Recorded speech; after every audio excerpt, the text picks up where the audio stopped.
¿Qué tal, queridos amigos? Bienvenidos a un episodio que negaré. Negaré todas las veces que sea mostrado en una reunión. Por lo tanto, voy a decir que este episodio fue hecho con inteligencia artificial y que no soy yo. Porque debo reconocer que soy súper usuario de Apple. Soy súper usuario de iPhone. Y además soy un poco fanboy. Pero trato de ser bastante ecuánime.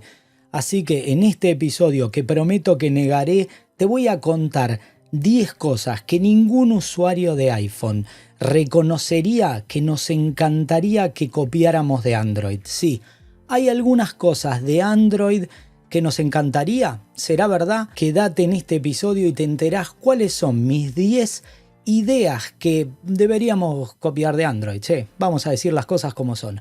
Así que comencemos. Primero que nada, una integración completa y absoluta de todos los servicios que hay disponibles, pero de manera nativa. Es decir, que si yo quiero almacenar en Google Drive o en Dropbox puro y nativo y no utilizar iCloud, puedo hacerlo.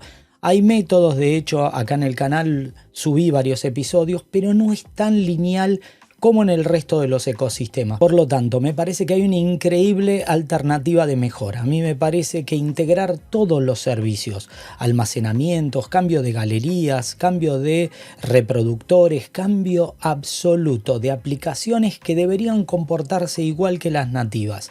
Este camino a Apple lo ha incursionado recientemente, sin embargo, hay muchas restricciones que creo que pueden mejorar. Y hablando de eso, la número 2 es instalaciones puras, pero no solamente en la Unión Europea. Así como Android tiene el APK, poder instalar cualquier cosa desde cualquier lugar y que la responsabilidad sea mía. Si soy una persona que no es responsable y que no maneja sus aplicaciones, entiendo las condiciones. Por lo tanto, creo que Apple debería incorporar esta función, al menos poniendo una configuración global que diga me hago responsable de la seguridad. Dicho esto, tenemos que tener algunas cuestiones en relación a lo que sucede con aplicaciones apócrifas, pero desde el punto de vista estricto a mí me parece que es responsabilidad del usuario. El concepto del jardín protegido va muy bien, pero yo soy ese tipo de usuarios que le gustaría la libertad de instalar todo y las restricciones totalmente eliminadas. No solamente para la Unión Europea, sino para el resto de los países sin tener que hacer trampa. Instalás lo que querés. Bueno, la número 3 es un poquito más polémica porque al tener un ecosistema abierto a Android es una gran ventaja. Si Apple pudiera ser independiente, te lo voy a explicar con una analogía directa. Yo puedo instalar Windows en cualquier equipo de cualquier fabricante. Android funciona en múltiples marcas, lo que me brinda una multiplicidad de alternativas con funciones, con precios, con calidades, con distintas terminaciones, lo cual es un panorama súper abierto. A mí me gustan los ecosistemas. Supongo que, como soy un usuario de ecosistema de Apple, entiendo la integración de hardware y software y ese es uno de los plus más grandes que tiene. Sin embargo, hay muchas personas que, por ejemplo, el iPhone 16e, que es el punto de entrada, le parece que no es la mejor alternativa. Entonces, si tuviéramos un ecosistema que es no solamente perteneciente al fabricante, como el caso de Android, lo doy como un ejemplo concreto. Android funciona perfecto en los Pixel, pero también en todos los demás. Entonces, creo que eso nos haría tener la total y absoluta libertad de elegir por las funciones particulares que necesitamos. La número 4 es una de personalización total y absoluta. Poder cambiar el launcher, cambiar el lanzador y todo lo que quiera. Por ejemplo, el paquete de iconos. Ya sé, porque en Apple hicimos varios episodios en el que hay un truco haciendo atajos y los atajos tienen otro icono. Pero yo digo directamente cambiar el paquete de iconos, todas las tipografías del sistema, cambiar lo que quiera, incluso el lanzador de aplicaciones y poner lo que se me ocurra. A mí esa libertad que tengo en casi cualquier forma de instalación dentro de, por ejemplo, mi MacBook, lo que me permite hacer todas esas cosas, me gustaría también tenerlo completo y absoluto en el iPhone. Y llevarlo hasta la personalización extrema de cambiar el entorno completo. Y hablando de eso, considero que una de las funciones que más me gustaría que robara Apple es la de matar todas las aplicaciones que tengo activas. Actualmente tengo que matar de a una o hasta 3 puedo hacer si muevo los dedos, pero imagínate qué lindo sería eso de entrar y matar todas las aplicaciones de Android. Bueno, entrar al iPhone y matar todas las aplicaciones que tengo activas. Me encantaría. Y ahora vamos a pasar a una que es súper útil y muchas marcas la han resuelto de manera increíble, que es la aplicación de cámara. Apple tiene una visión súper protegida y minimalista de la cantidad de controles que puedo administrar. Reconozco que al final termino usando apps de terceras partes. Hay apps de cámaras que son increíbles, como la de Sony para todos los Xperia, las del Samsung.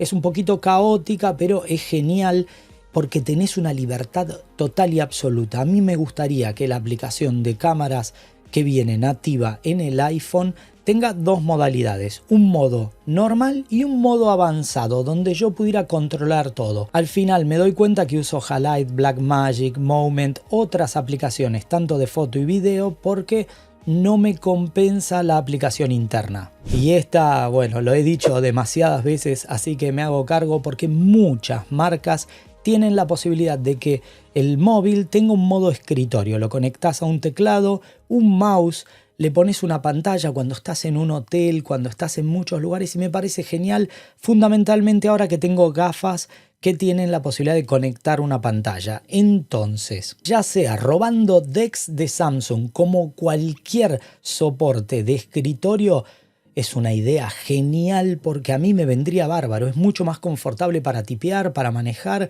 y como tiene ese mismo poder, yo me imagino editar videos en CapCut o mismo en las aplicaciones que tengo directamente en un modo escritorio, fotos, lo que sea, con la precisión de un mouse más que mi dedo, que puede ser un poco tosco y no tan preciso. Por lo tanto, un modo estilo DeX, para que se entienda, sería buenísimo. Y hablando de otras cosas que en este momento tenemos un problema grave en el ecosistema de Apple, para mí Apple Intelligence no está buena. Le falta mucho. Aparentemente las funciones avanzadas de Siri no van a llegar, por lo tanto, viendo la integración de Gemini, que tiene comprensión de contexto, que tiene comprensión de aplicaciones, que funciona absolutamente integrada con Android, a mí me encantaría que Apple, si no puede hacer un sistema que permita que ChatGPT o mismo Gemini o todos los servicios que hay se integren a nivel raíz, sistema operativo y punto.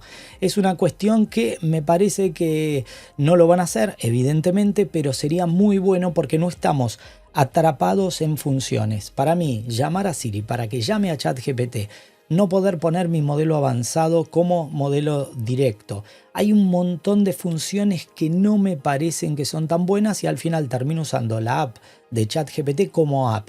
Si bien veo que se va vinculando, hay un montón de APIs, hay muchas mejoras en la integración, no es una integración nativa a nivel sistema operativo. En cambio, en Android sí lo han hecho y aparentemente los rumores es que Android lo haría para todas las alternativas que hay.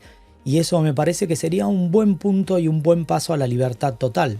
Y por último, a mí me encantaría una facilidad como desarrollador, una facilidad tan grande como tiene Android. Entiendo que hay un compromiso de análisis para hacer, pero no tener que pagar el servicio, poder desarrollar, probar directamente, mandar el APK a muchas personas sin tener que levantar, pasar por las revisiones, es una facilidad. Tampoco tener que compartir ganancias, tener la posibilidad de, mira, instálátelo desde mi web, directamente cliqueás, te instalás el programa y ya está. Si yo le quiero cobrar, le cobro, si no, lo hago directo. A mí me parece que esto, que está vinculado con el punto de las instalaciones de los APK, pero para los desarrolladores, sin tener que pagar el permiso de desarrollo y enviarlo para que lo evalúen, a mí me parece que es una gran ventaja y un paso final para la libertad. Así que bueno, poneme en los comentarios a ver qué opinás. Este episodio yo no lo hice, este no es mío, es una mentira. No fue dicho por un fanboy que hay cosas de Android que nos gustaría tener. Pero bueno, si este episodio te gustó, recordá ponerme en los comentarios, darle like y poné tus ideas, a ver qué otras cosas estarían buenas o qué cosas no te parece bajo ningún punto de vista que querríamos de Android. Y en cualquier caso también podés considerar nuestra comunidad La Manzana Mordida Plus. En este momento estamos regalando, escuchá, y te lo podés ganar, un iPhone 16e. Sí, además tenemos los mejores cursos, un grupo de Telegram para todas tus consultas, un podcast dedicado. Bueno, hay tantas cosas que creo que merece la pena. Solo me queda despedirme, como saben, mi nombre es Fabián Fernández, somos La Manzana Mordida y prometemos hacerlo. Nos vemos, chau.